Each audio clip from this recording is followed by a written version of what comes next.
What's up, DBs? Coach D Madger here, former D1 defensive back at the University of Hawaii. We're going to go over some Adidas All-American one-on-one clips. Make sure you go grab that DB Mastery program. All the things we talk about, or I'm going to talk about in this video, leverage, footwork, what we should be thinking, is in that DB Mastery program. Over 100 drills, slot man, press man, speed and agility, safety drills to help take your game to the next level. I'll put the link in the description. Now, the one thing that I want you guys to focus on the most is the footwork. And then like I would say the first 5 to 10 yards of every route. So if it's a quick route, the first 5 yards. If they're running intermediate to deep, that first 10 yards, we're going to take a look at the footwork and the technique.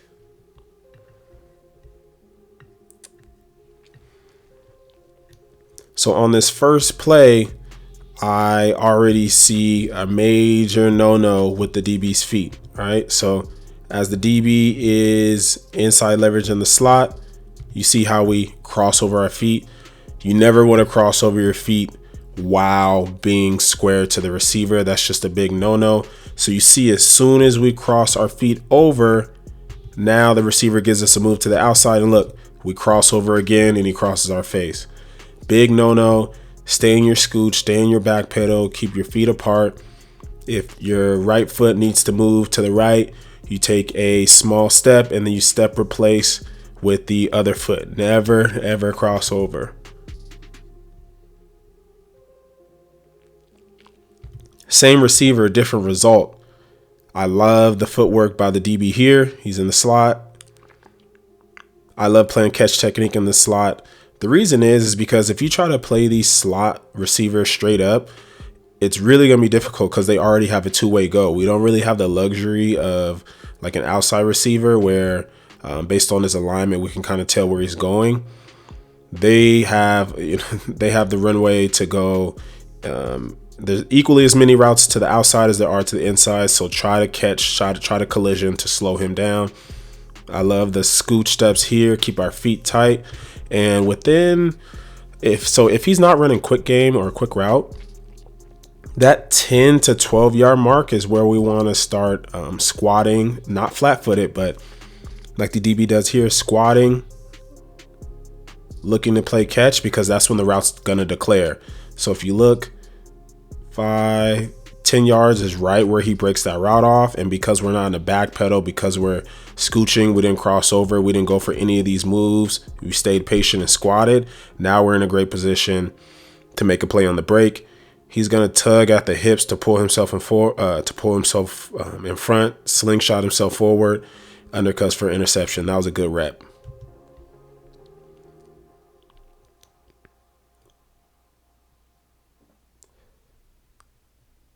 Good job here by the DB. So like I said, remember when we're playing a wide receiver, we kind of have the luxury of leverage. So my coach used to tell me 80% of balls are completed inside. We're inside leverage. The receiver is kind of going to slide or do something with his feet. All right, something tricky with his feet to the inside. We do a good job of sliding, maintaining our inside leverage. Now from here, stay patient, because if he does run inside, we already have the leverage advantage, but we don't want to widen too far inside that we give up an outside release. But good job here mirroring the receiver. He slides, we slide, staying inside. And even though right here we kind of cross our feet over, we've already made contact. All right, so we've stayed square for the beginning of the release. All right, but after we made contact and the hips turn over and we clearly know that he's going to go inside, all right, it's natural to turn and run with the receiver here and make a play on the ball. You just don't want your first step to be a crossover, or you don't want your first couple steps to be a crossover. Square, square, square, contact. We know where he's going. Okay, good rep here.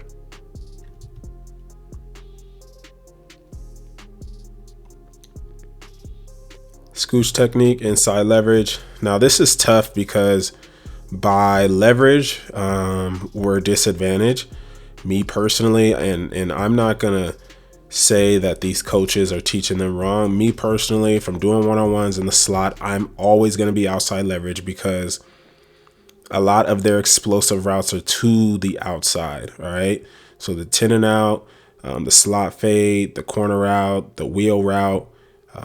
To be honest, the only explosive, or I would say deep route that can come from an inside release by the receiver is the post, which I believe we can still play that from outside leverage. So me personally, if I don't want to give up the deep ball in the slot, I'm playing outside. So I like the scooch. It's just that, look, like he's probably where the field goal post is. So there's probably at least, 30 yards of space to the outside. And even though we have good technique, we're just at a disadvantage by where we're aligning.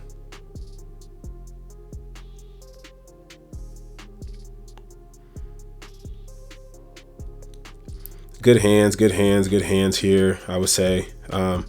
Way to be disruptive, get it out. It wasn't clean. It wasn't the most clean press rep by us, but it also wasn't the cleanest route by the DB or by the receiver. There's a lot going on here. So he's gonna go with a stab. Okay, he's gonna go with the stab. You want to make sure that you're not lunging. So you want to make sure you have a good base, so you're not falling forward. But we do make contact.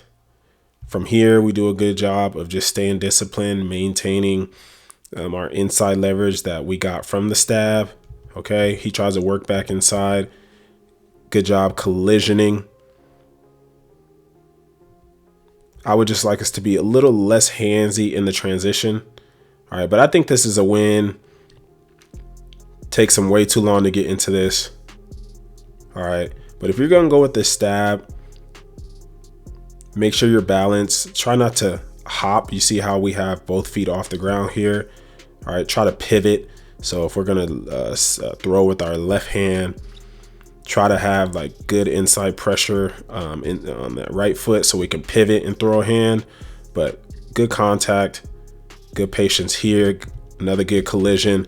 Now from here, we understand what the route is. I wouldn't try to fight with him anymore. Get in phase, turn and locate the ball. Good finish though.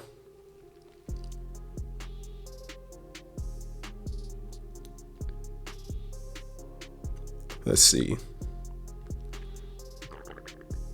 So on this rep, I would love for us to take more lateral steps. All right, you see how we slowly kind of open and allow him a free release. He has to widen, so technically we got him to widen, but we're kind of giving him a free release here. If you give someone with more speed than you a release like this, they're gone. All right, but we're still able to stay in the race, get a little stab in, I would say.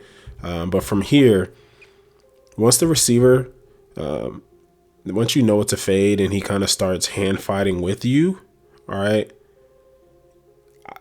right here is when we need to knock this arm down. So we need to club it down with our forearm. So club that arm down and continue to squeeze. So he's trying to create separation. This is what he wants. Even though we're in phase and we could technically look for the ball, there is still separation. So we got to get this barrier down. We got to get that arm down, and we got to get hip to hip to squeeze out that space, because if we allow him to extend it, he's going to create the space he needs. One, it affects our jump. Two, it allows him to perfectly time his jump.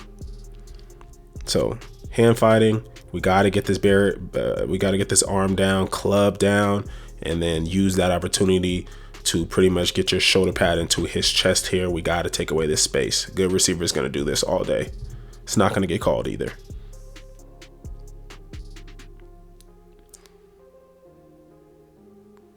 All right, double move. Let's see if we make the play. All right, the receiver makes the catch. Now, I like the technique, inside scooch, okay. It seems like they're telling these guys to inside scooch, it's okay. Now from here, this is kind of like a one-on-one tip from experience. I don't think you should do this in a game unless it's third and long, and I'll tell you why. So from the slot, all right, everyone's trying to show out. How many times are you gonna get a 5-yard hitch from the slot? I'm just being real. Now, from the slot, you might get a speed out, but most times a speed out is going to turn into a wheel in one-on-ones. So bringing it back to third down. If it's 3rd and 5, okay, and you trigger on this, okay. Sorry, okay. But what if it's 3rd and 10? Are you triggering on a 5-yard hitch? You might, but you're probably not biting this hard. You're probably aware of some type of double move. So that's just from my experience. Whenever you get something like real short from the slot, like a hitch, or let's say you get a 5-yard hitch from the outside, or a wheel, or a speed out, most times these guys are trying to look good. You're not really getting brownie points for a quick hitch or a speed out. Just from my experience, these short moves, these hitches, these speed outs usually turn into a double move. But good throw, good catch. The DB wasn't really wrong in terms of his eyes or his technique. If he's going to go with the inside scooch technique, I'm just telling you guys from my experience, those short routes turn into double moves when it's in one-on-ones.